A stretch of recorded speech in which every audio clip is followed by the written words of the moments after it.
Property owner లేకపోతే అంత ఖర్చు పెట్టే బదులు స్కూల్స్ కట్టించవచ్చు, లేకుంటే రోడ్స్ ఇవ్వచ్చు. తన డబ్బు కదా, తన ఇష్టం అది. సహారా, సుబ్రతోరా ఇద్దరు కొడుకుల పెళ్ళిళ్ళు చాలా లావిష్గా చేశారు, ఎక్కువ ఖర్చు పెట్టారు. చివరికి ఆయన చనిపోయిన తర్వాత ఆ ఇద్దరు రాలేదు అనేటువంటి వార్తలు కూడా వచ్చాయి. He spent a lot of money, అంటే that is the greatest event అని తను ఫీల్ అయ్యాడు. వాళ్ళు ఒక 6 నెలల్లో విడిపోయారు. హ్యాపీలీ మ్యారీడ్ అనే బదులు హ్యాపీలీ డైవోర్స్. అంటే డివోర్స్ సెలబ్రేట్ చేసుకోవాలి, పెళ్లి కాదు.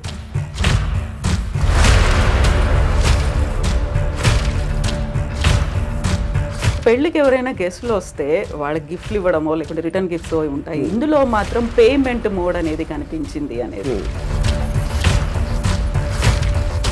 నాగ చైతన్య శోభిత మ్యారేజ్కి సంబంధించి కూడా ఎన్ని స్పెక్యులేషన్స్, అంటే వీళ్ళిద్దరి వల్లే సమంత కూడా విడాకులు తీసుకుని పోయింది, తను దూరం అవడానికి కూడా శోభితనే కారణం, ముందు నుంచి కూడా వీళ్ళకి రిలేషన్స్ ఉన్నాయి అనేది. బోరు కొట్టే మనిషి ఇష్యూ అనేది కేవలం ముగ్గురికి సంబంధించింది. నాగార్జున గారు మీకు చాలా క్లోజ్, పెళ్ళికి పిలిచారనుకోండి వెళ్తారా? పెళ్ళిళ్ళకి చావులకి ఎప్పుడు వెళ్ళాం. స్ట్రాంగ్ స్టేట్మెంట్ కదా. నాది నా ఫీలింగ్ అది. శ్రీదేవి గారి మీద ఏదైనా బయోగ్రఫీ తీయాలి అంటే వాంట్ హర్ టు.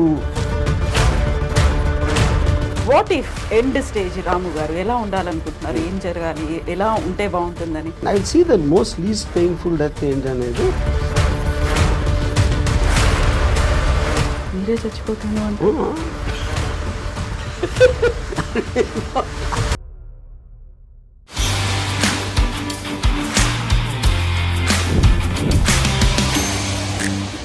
నమస్తే, welcome to iDream celeb chat with కవిత.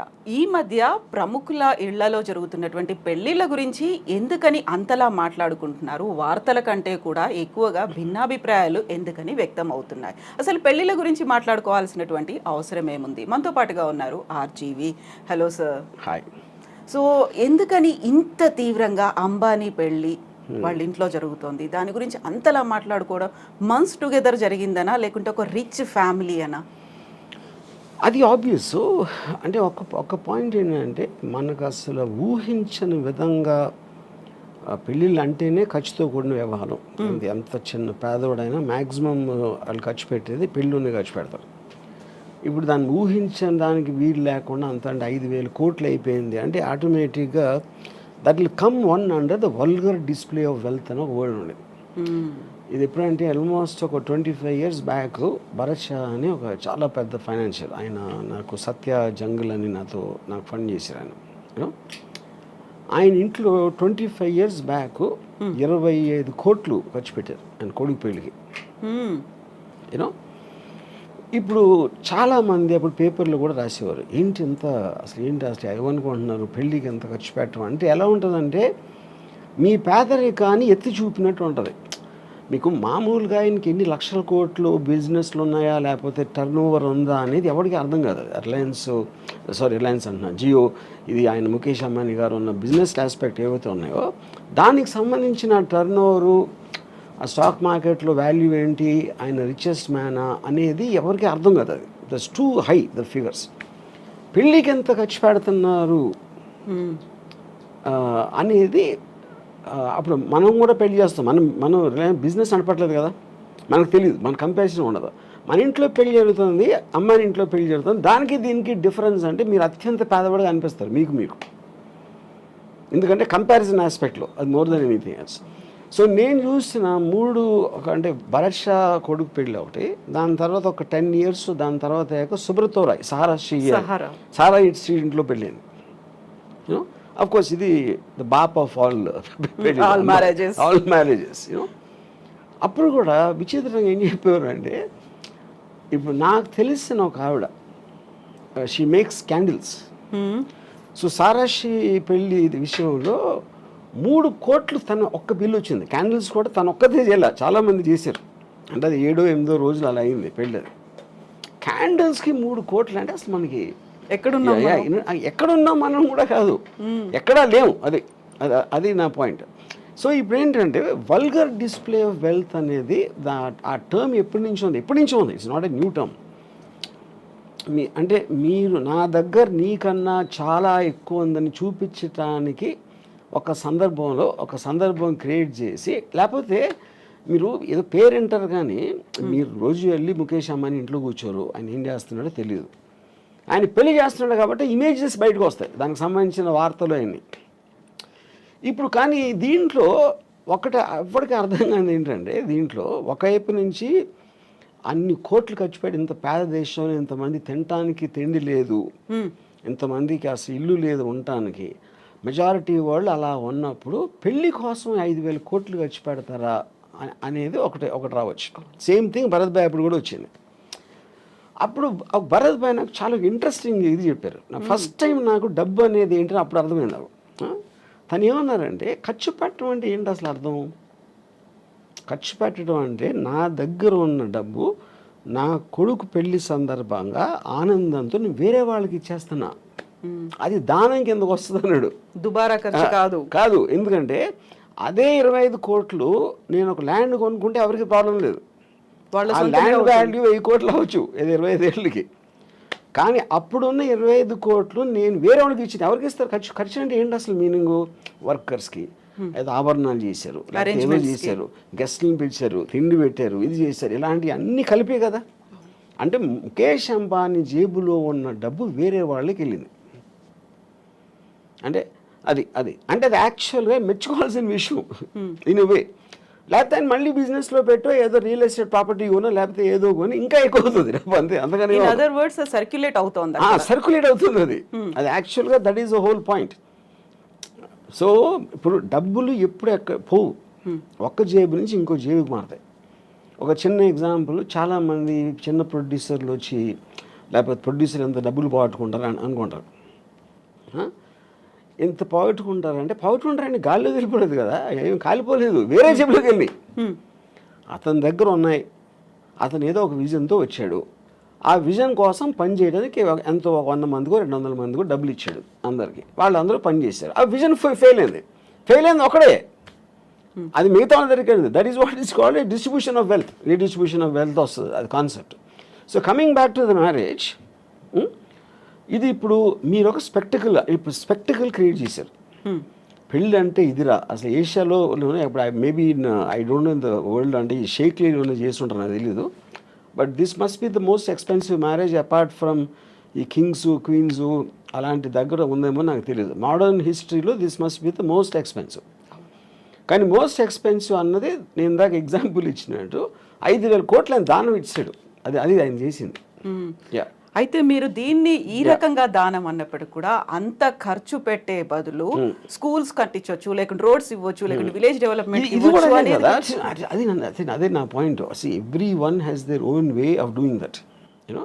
వాళ్ళ దాంట్లో ఇప్పుడు దానం అనేది ఒకే రకంగా చేయాలని లేదు కదా. మనం అనుకునే స్కూల్ కట్టించారా, టెంపుల్ కట్టించారా, లేకపోతే ఎవరో వికలాంగులకి ఏదైనా ఇచ్చారా అనేది అవి కూడా అది అంటే. కానీ తన ఉద్దేశం, నా పాయింట్, తన డబ్బు వేరే దగ్గరికి వెళ్ళింది అనేది పాయింట్. కానీ ఏ విధంగా వెళ్ళింది అనేది ఎవరు చెప్పగలుగుతారు? ఏ విధంగా వెళ్ళాలి అని మీరు నిర్ధారించలేరు కదా. తన డబ్బు కదా, తన ఇష్టం అది. యా, ఇప్పుడు మీరు చెప్పిన ఒక ఎగ్జాంపుల్లో సహారా, సుబ్రతోరా 2 కొడుకుల పెళ్ళిళ్ళు చాలా లావిష్గా చేశారు, ఎక్కువ ఖర్చు పెట్టారు. చివరికి ఆయన చనిపోయిన తర్వాత ఆ 2 రాలేదు అనేటువంటి వార్తలు కూడా వచ్చాయి. ఇది ఇప్పుడు ఇక్కడ ఈ ఆస్పెక్ట్లో ఒకటి చెప్తాను నేను. పెళ్ళి అనేది ఒక ఈవెంట్, ఒక ఫెస్టివల్ లాంటిది. దట్ చాలాసార్లు మీరు ఇంత 3 రోజులు పెళ్ళిళ్ళు చేసుకుని సంగీతం ఇది అది అని మేము మామూలు వాళ్ళు చెప్తున్నాం. ఆ పెళ్ళి చేసిన తర్వాత మ్యాక్సిమం అంటే నాకు తెలిసిన నాకు దగ్గర పర్సన్ తన కొడుకు పెళ్లి చేసాడు. He spent a lot of money, అంటే that is the greatest event అని తను ఫీల్ అయ్యాడు. వాళ్ళు ఒక 6 నెలల్లో విడిపోయారు. అప్పుడు ఎవరు అర్థమైనట్టు? ఖర్చు పెట్టినప్పుడు అర్థమైనట్టు, అంతే కదా.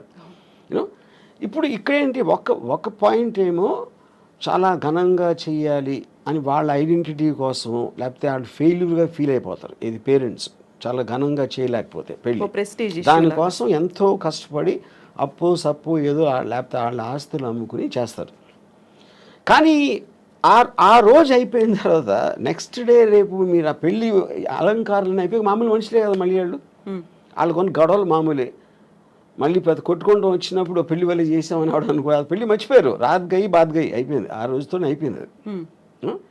సో దాని తర్వాత వచ్చే ఏ ఆస్పెక్ట్ అయినా కూడా యూ కాంట్ కంట్రోల్ ఇట్.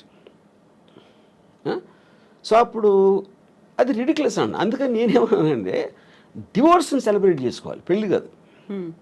ఎందుకంటే పెళ్ళి అనేది మీరు ఒక అన్నోన్ టెరిటరీలోకి వెళ్తున్నారు, అంటే ఆల్మోస్ట్ జైలు లాంటిది, అది నిబంధనలు ఉంటాయి. మీరు అంతకుముందు ఉన్నంత ఫ్రీగా ఉండలేరు. అంతకుముందు ఉన్న అన్నీ తనేమనుకుంటుంది, ఆడేమనుకుంటాడు, వాళ్ళ అత్తమామలు ఏమనుకుంటారు, ఇలాంటి రకరకాల ఆస్పెక్ట్స్లో మీకు ఒక ప్రెషర్ బిల్డప్ అయ్యి ఒకసారి డివోర్స్ అయిపోతుంది. డివోర్స్ అయినప్పుడు ఏంటి, మీరు మళ్ళీ జైలు నుంచి బయటకు వచ్చేసినట్టు.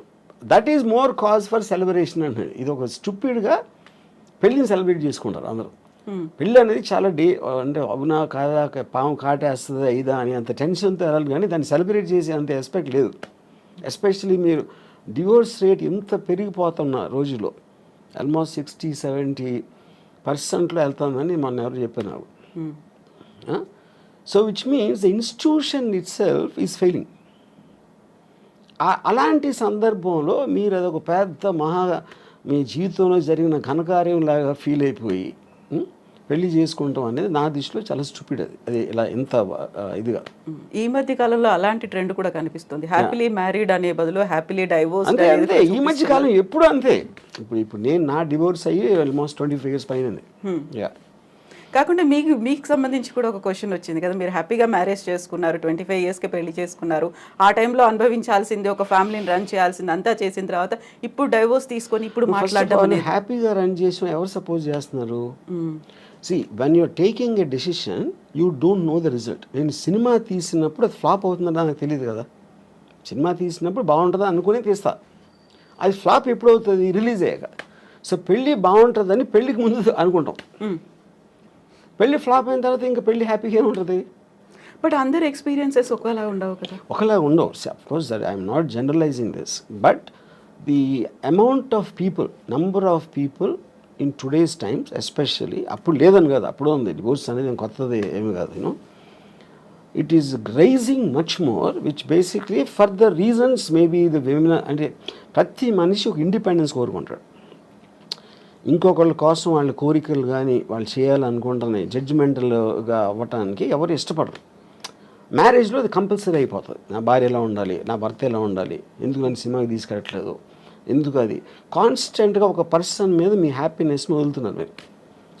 ఆ ప్రెషర్ తట్టుకోలేక it will lead to the divorce finally, which will be the most common reason. Incompatibility. Divorce అనేది అరేంజ్డ్ మ్యారేజ్లో కనిపిస్తుందా, లవ్ మ్యారేజ్లో? లవ్ మ్యారేజ్లో ఎక్కువ అవటానికి ఛాన్స్ ఉంది. దానికి కారణం ఏంటంటే లవ్లో ఎక్స్పెక్టేషన్స్ ఎక్కువ ఉంటాయి. ఇప్పుడు పెళ్ళికి ముందు నువ్వు లేకపోతే నేను బతకలేను, నువ్వే నా జీవితం, ఇలాంటి డైలాగ్స్ అన్నీ వాడతాడు. అది నిజంగా అతను ఫీల్ అవ్వచ్చు కూడా ఆ టైంలో, బట్ తర్వాత ఇంటెన్సిటీని మీరు కంటిన్యూ చేయటం అనేది చాలా ప్రాబ్లం అవుతుంది అదే డిగ్రీలో. So you start taking each other అనే గ్రాంటెడ్ లెవెల్లో. అప్పుడు అమ్మాయి విల్ ఫీల్ బిట్రేడ్, అప్పుడు అలా అన్నాడు ఇప్పుడు ఇలా చేస్తున్నాడు అనేది. Similar it can be the reverse. What ever అమ్మాయి అప్పుడేముంది ఏంటి, what ever it is, know that is a separate topic. So ఆ టర్మ్స్లో మ్యారేజ్ అనేది బ్రేక్ అవ్వటానికి ఎక్కువ ఛాన్సెస్ ఉందని మనకు అర్థమైనప్పుడు, more then majority of the కేసెస్లో, అప్పుడు పెళ్ళి అనే ఇన్స్టిట్యూషన్ ఇంత పెద్ద సీన్ చేయటం అనేది నాకు నా ఆనెస్ట్ ఫీలింగ్ ఏంటంటే, ఇప్పుడు అంటే Ambani is an exceptionary rich person, and దాన్ని మనం we cannot do it as a benchmark for otherwise marriages. నా పర్సనల్ ఫీలింగ్లో పెళ్ళికైన ఖర్చు మొత్తం కూడా వీళ్ళకి ఇచ్చేయాలి. ఎవరైతే పెళ్లి చేసుకుంటున్నారో whatever they can raise, వాళ్ళు దాంతో వ్యాపారం చేసుకుంటారా, అనుభవిస్తారా, హాలిడేకి వెళ్తారా, అది వాళ్ళు ఖర్చు పెట్టారు. కానీ అడ్డదడ్డంగా లేనిపోవడం అందరు పెట్టి వాళ్ళకి భోజనాలు పెట్టేసి అది చేసి డెకరేషన్లు చేసి వేరే వాళ్ళ మీద వేస్ట్ చేయటం అనేది I feel it's a mistake. ఇప్పుడు అంబానీలు అనంత్ అంబానీ పెళ్ళైన తర్వాత బోల్డ్ అంతమంది ఫారెన్ సెలబ్రిటీస్ సింగర్స్ వాళ్ళందరికి వచ్చారు. అక్కడ ఒక కండిషన్ పెట్టారు, మన Indian attire, Indian traditional dress లో కనిపించాలని. సో దట్ వీళ్ళు అంబానీ ఫ్యామిలీ అంతా మన ట్రెడిషన్ ని, మన కల్చర్ ని విశ్వవ్యాప్తం చేస్తున్నారు, అందరికీ మన విలువను గొప్పదనాన్ని చెప్తున్నారు అనేటువంటి ఒక కాన్సెప్ట్ కూడా కనిపించింది అక్కడ. అలా వాదించే వాళ్ళకి ఏం అంటే ఇప్పుడు అది మీకున్న పవర్ మీరు ఎగ్జిబిట్ చేస్తున్నారు. మా దానికి అంటే మీరు ఏ ఫెస్టివల్కి పిలిచినా ఎక్కడ పిలిచినా always they will call about attire. ఎలాంటి డ్రెస్ చేసుకుని రావాలి, దాని పర్టికులర్ దానికి సూట్ అవ్వడానికి. అంటే ఇప్పుడు జస్టిన్ బీబర్ని లేకపోతే ఎవరినో ఇండియన్ అటైర్ చేస్తే అది అయిపోయిందా? అది it's a part of the payment process. మీకు ఎంత డబ్బు ఇస్తాం, మా దగ్గరకు వచ్చి ఇది చేయాలి, ఈ బట్టలు వేసుకోవాలి, ఇలాంటివి చెప్తే చేస్తారు. Which is the reason they are hide for. Like film actor, ఒక యాక్టర్ యాక్ట్ చేసిన మాత్రాన అదే అతనే క్యారెక్టర్ అవ్వడు కదా. So I think it is just ఏంటి ఏదో చెప్పుకోవటానికి అది ఉంటుంది. మీరు అలా చేసుకుని రివర్స్ చూస్తే ఇండియన్ అటైర్ అంత ఎక్కువ అంటే సెలబ్రిటీలు ఎవరు ఇండియన్ అటైర్ వేసుకుంటారు అసలు? వాళ్ళు మొత్తం యూత్ అంతా ఎవరు ఫాలో అవుతున్నారు? వెస్ట్రన్ ఫ్యాషన్ ఫాలో అవుతారు. అవును, ఇండియన్ అటైర్ వేసుకుంటారా? So that doesn't become a bench mark, that doesn't become a ఒక రోల్ మోడల్ అవ్వటానికి ఛాన్స్ లేదు. సో పెళ్ళికి ఎవరైనా గెస్ట్లు వస్తే వాళ్ళకి గిఫ్ట్లు ఇవ్వడమో లేకుంటే రిటర్న్ గిఫ్ట్స్ ఉంటాయి. ఇందులో మాత్రం పేమెంట్ మోడ్ అనేది కనిపించింది అనేది. సో 1000 కోట్లు దీనికోసం కూడా ఖర్చు పెట్టారు. ఊరికే రాలేదా గెస్ట్లు అందరూ అంటే నాకు అర్థం కదా, ఎలాబరేట్ చేయండి. సో ఇప్పుడు మీరు అన్న జస్టిన్ బీబర్ కావచ్చు, లేకుంటే బాలీవుడ్ సెలబ్రిటీస్ కావచ్చు, ఎవరికైనా కానీ వీళ్ళే డబ్బులు ఇచ్చారు. అంటే that is a very usual thing. అది నాట్ అబౌట్ అంబానీస్ మ్యారేజ్. మీరు ఏ పెళ్ళిళ్ళకి, బర్త్డే పార్టీలకి లేకపోతే ఈవెంట్స్కి మీరు సెలబ్రిటీని పిలిచినప్పుడు you will have to pay money. అది బిజినెస్సే కదా. For example Sunny Leone charges 25 lakhs to ఒక బర్త్డే పార్టీకి అటెండ్ అవ్వడానికి తను 25 lakhs తీసుకుంటుంది. వాడేం చెప్తాడు, నా బర్త్డేకి సన్నీ లియోన్ వచ్చిందని చెప్పుకోవటానికి కడుతున్నాడు. లేకపోతే వేరే వాళ్ళకి ఎందుకు ఇస్తాడు? సో సెలబ్రిటీ స్టేటస్ని మీ పరపతిని పెంచుకోవడానికి మీరు బయట ప్రగల్భాలు చెప్పుకోవడానికి డబ్బులు కట్టాల్సి వస్తుంది కదా. మార్కెటింగ్ మీ దగ్గర ఉన్నాయి. ఇప్పుడు 5,000 కోట్లు చాలా ఎక్కువ డబ్బు అనిపిస్తుంది, కానీ 50 లక్షల కోట్లు ఉంటే 5,000 ఏంటి చిల్లర అది. అప్పుడు వాళ్ళు తాహతు బట్టి ఖర్చు పెడతారు. ఇప్పుడు మామూలు చాలా మందికి తాహతు ఉండకపోవచ్చు, అలా అప్పులు చేసి ఖర్చు పెడతారు. ఎందుకు ఖర్చు పెడతారు? అది లేకపోతే సమాజం సరిగ్గా చూడదేమో, మా పిల్లలేమో మా పెళ్ళి కూడా చేయలేకపోయేవా అని అంటారని ఆ ప్రెషర్ తోటి ఖర్చు పెడతారు. ఆర్జీవి గారికి ఇన్విటేషన్ వచ్చిందా? అమ్మాని దానిక రాలేదు. నేను అసలు నాకు ఏ పెళ్ళికి నాకు ఇన్విటేషన్ రాదు, ఎందుకంటే నేను అసలు పెళ్ళికి వెళ్ళాలని అందరికీ తెలుసు. బట్ గతంలో ఒక ఇంటర్వ్యూ చూసాను, అంబానీలు అంటే ఆ గౌరవం, వాళ్ళ లైఫ్ స్టైల్ కావచ్చు, లేకుంటే వాళ్ళు మార్కెట్ చేసే పద్ధతి, వాళ్ళు ఎంప్లాయ్మెంట్ ఇవ్వడము అనేది. సో అదే ఆరాధన అదే కంటిన్యూ అవుతుందా ఇప్పటికి కూడా? ఏది ఎవరికి? ఆర్జీవి గారికి. అంబానీ ఎనీబడి సక్సెస్ఫుల్ నేను ఆరాధిస్తానండి. అంటే ఏ ఫీల్డ్ అయినా సరే, including whatever Ambani does, you know.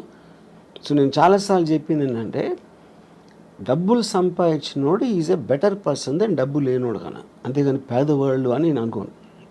పేదవాళ్ళు failures, rich people successful people. Any దాంట్లో సక్సెస్ అయినప్పుడు వాళ్ళని we have to look them at them from a low angle. Same thing continue అవుతుంది. సో ఇప్పుడు పెళ్ళి, ఆ తర్వాత విడాకులు, వీటన్నిటి గురించి మాట్లాడుకున్నప్పుడు గతంలో మీరు ఒక ట్వీట్ చేశారు, రీమ్యారేజ్కి సంబంధించి. ఒకసారి బయటపడ్డ తర్వాత మళ్ళీ దాన్ని సెలబ్రేట్ చేసుకోకుండా ఎందుకు పెళ్లి చేసుకొని అవసరం వచ్చింది, బుద్ధి లేదా అన్నట్టుగా మీరు ప్రశ్నించారు. I don't know the exact tweet, నేనేం పెట్టాను, నా కాంటెక్స్ట్ నాకు తెలీదు. కానీ ద పాయింట్ ఈస్, మీరు ఒకసారి తప్పు చేసి మళ్ళీ చేస్తారనుకుంటే మీ కర్మ అన్నట్టు ఏదో పెట్టుంటుంది. I'm not sure. కానీ ఇంకోటి ఏంటంటే, ఆబ్వియస్లీ మీకు సెకండ్ మ్యారేజ్ అంటే పర్సన్ మారుతారు కదా. పర్సన్ మారినప్పుడు ఈసారి బాగానే ఉంటుందేమో అని మళ్ళీ చేసుకుంటారు, మళ్ళీ ఏదవుతుంది. ఎందుకంటే problem is not with the person, అది ఇన్స్టిట్యూషన్లో ప్రాబ్లం ఉంది. అది ఇద్దరిని కలిపి ఒక చోట ఉండాలి, కొన్ని నిబంధనలను, భార్యాభర్తలు కాబట్టి ఇలా ఉండాలి అనే నిబంధనల నుంచి వచ్చిన సిస్టంలో ప్రాబ్లం ఉంది. It is not the people. So వ్యవస్థలో ప్రాబ్లం ఉందా? పెట్టేటువంటి వ్యవస్థలో, ఓన్లీ వ్యవస్థ. పెడుతున్నట్టు marriage institution is itself fundamentally flawed. So ముహూర్తాల బలం, ముహూర్తాల్లో కూడా ప్రాబ్లం ఉంది కాబట్టి అని సరికొత్త వాదన ఈ మధ్య కాలంలో వస్తుంది. సో వాళ్ళ రాశులు జన్మ నక్షత్రాలు ముహూర్తాలు నమ్మటం అనేది ఇట్స్ ఏ సూపర్స్టిషన్ ఆస్పెక్ట్ అది. So there is no scientific backing to it. So అప్పుడు దేవుని నమ్మటం, మూఢనమ్మకాలు నమ్మటం, ముహూర్తాలు నమ్మటం అవన్నీ కూడా ఒకే కేటగిరీలో వస్తాయి. That depends on person to person. Yeah. So ఇప్పుడు సరికొత్తగా నాగ చైతన్య అండ్ శోభితాకి సంబంధించి ఎంగేజ్మెంట్ తర్వాత వస్తున్నటువంటి ఆస్ట్రాలజర్స్ వీడియోలు అవి పెడుతున్నారు. మళ్ళీ వీడు విడాకులు తీసుకుంటారు, అప్పుడు సమంతతో ఏమైందో ఇప్పుడు అదే అవుతోంది. ఇలాంటి వాటన్నిటిని ఎలా చూస్తారు మీరు? నేను అదే చెప్తున్నా. ఇప్పుడు ప్రతి ఒక్కరికి 2 bit ఆఫ్ ఫేమ్ కావాలి. సెలబ్రిటీస్ గురించి వాళ్ళు చేస్తున్న దాని గురించి మాట్లాడితే మనకి వ్యూస్ వస్తాయి. ఇప్పుడు ఇలా మీడియాలో మీరు క్వశ్చన్ ఎందుకు అడుగుతున్నారు, అలాంటి టాపిక్ అతను లేపాడు కాబట్టి, అతను అది లేపాడు కాబట్టి మీరు అడుగుతున్నా, అది తనకు కావాల్సింది కూడా అదే. ఇప్పుడు దీంట్లో ముహూర్తాల ఇది ఏదైనా అవుతుందా అవ్వదా అనే దాంట్లో విన్నోళ్ళు కొంతమంది నమ్ముతారు, కొంతమంది నమ్మరు, కొంతమంది ఎంటర్టైన్గా తీసుకుంటారు. సో మన లైఫ్లో ఏం చేసినా అదే finally it comes to entertainment. Yeah. So ఇప్పుడు సెలబ్రిటీల ఇళ్లలో పెళ్ళిళ్ళు అవుతున్నాయి అనుకుంటే ఎందుకని దాని గురించి అంత మాట్లాడుకునే పరిస్థితి వస్తుందంటారు? Because their celebrity. అంతకన్నా సింపుల్ ఆన్సర్ ఏముంది? మా పక్కింటి వాళ్ళ గురించి చెప్తే ఎవరికి ఉండదు కదా. ఎవరో ఒక స్టారు, ఒక పొలిటికల్ పర్సను, ఏదో ఒక విధంగా చాలామందికి తెలిసిన మనిషి గురించి మాట్లాడితేనే ఎంటర్టైన్మెంట్ వస్తుంది. వేరే వాళ్ళతో రాదని కాదు, అది లిమిటెడ్ సర్కిల్లో ఉంటుంది. అది వైడర్ సర్కిల్ కావాలంటే you always have to target A celebrity. So పెళ్లి వ్యవస్థకు సంబంధించి అవుతున్నటువంటి లోపం, ఎక్కడ లోపం ఉంది అంటే వ్యవస్థలోనే లోపం ఉంది. ఎలా ఉండాలంటారు? నేను అదే చెప్తున్నాను. వ్యవస్థలో ఉందంటే మనకున్న ఇండిపెండెన్స్, మనకున్న మైండ్ సెట్లో ఇద్దరిని కలిపి ఒక చోట ఉంచటం, అది పెళ్ళి అనే పేరుతోటి వాళ్ళని బంధించటం అనేది that is where the problem comes. ఇప్పుడు ఒక ప్రాబ్లం ఏమొస్తుంది, ఇప్పుడు హస్బెండ్ ఉన్నాడు అనుకోండి, హీ నోస్ హిజ్ రిలేటివ్స్, ఆ పేరెంట్స్ అవ్వచ్చు, తన సిస్టరు, ఇంట్లో చేసే పని వాళ్ళు ఉంటారు, అందరూ కూడా ఇప్పటి నుంచో తెలుసు. కొత్తగా వచ్చిన అమ్మాయికి వాళ్ళు తెలియదు. అప్పుడు వీడికి వాళ్ళ మీద ఉన్న అభిప్రాయాలు సేమ్ అభిప్రాయాలు అమ్మాయికి రాకపోవచ్చు, which is one of the big reasons why the daughter in law versus the family ఎందుకు ఉంటుంది అంటే అదొక point. And it is naturally understandable. అది నేను గబుక్కుని మిమ్మల్ని కలిస్తే మీ మీద నాకున్న అభిప్రాయానికి, మిమ్మల్ని మీ గురించి ఎప్పటి నుంచో తెలిసిన వాళ్ళకి అభిప్రాయానికి ఎలా సింక్ కుదురుతుంది? అప్పుడు ఎక్స్పెక్ట్ చేయటం తప్పది. సో ఇది ఒక ఎగ్జాంపుల్ చెప్తాను. రెండో ఎగ్జాంపుల్, ఇప్పుడు నాకు తెలిసిన ఒక అమ్మాయి, she wanted to get divorce. ఏంటి ప్రాబ్లం అంటే, I find him very boring, which is a good enough reason. Bore కొట్టే మనిషి, మీరు మామూలుగా నేను బోర్ కొడితే మీరు వెళ్ళిపోతారు, కాసేపు హలోని మాట్లాడి వెళ్ళిపోతారు, నేను వెళ్ళిపోతాను. మరి కలిసే ఉండాలి అంటే బోర్ కొట్టించి కొడితే ఎలా సాధ్యం అది? She might find something else more interesting, someone else more interesting. అప్పుడు మీ లైఫ్ మీకోసమే బతకాలి అని ఒక అండర్స్టాండింగ్ మీకు వచ్చినప్పుడు, ఇంకొకళ్ళ కోసం నా లైఫ్, నా టైము నేను సాక్రిఫైస్ చేయను. ఆ ఇండిపెండెన్స్లోంచి వస్తుంది ఆ బ్రేక్అవే అనేది. సో మ్యారేజ్ అనేది ఒరిజినల్గా క్రియేట్ చేసినప్పుడు ఓకే, భర్త భార్య ఇద్దరు వాళ్ళ పిల్లలుగా అంటారు, పిల్లల్ని పెంచుతారు, చదివిస్తారు, వాళ్ళు ఏదో చేస్తారు. ఫ్యామిలీ ఆస్పెక్ట్ అనేది సొసైటీ కోసం చేసింది, ఇండివిజువల్ కోసం చేసింది కాదు. ఎప్పుడైతే ఇండివిజువల్ ఫ్రీడమ్ అనేది పెడితే ఇలాంటి ఇన్స్టిట్యూషన్స్ అని కనుమలేకపోతాయి.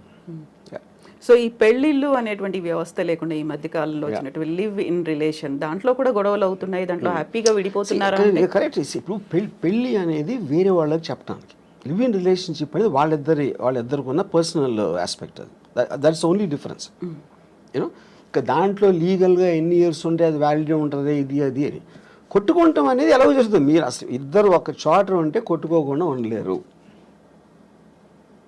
అంటే ప్రెషర్ ఆఫ్ అది ఏమంటుంది, expectation more than anything else. Yeah. So ఇలాంటి ఇష్యూస్ రాకుండా ఉండాలంటే understanding is the better way అంటారు. అడ్జస్ట్మెంట్, అండర్స్టాండింగ్ అనేది ఈజీ చెప్పటం.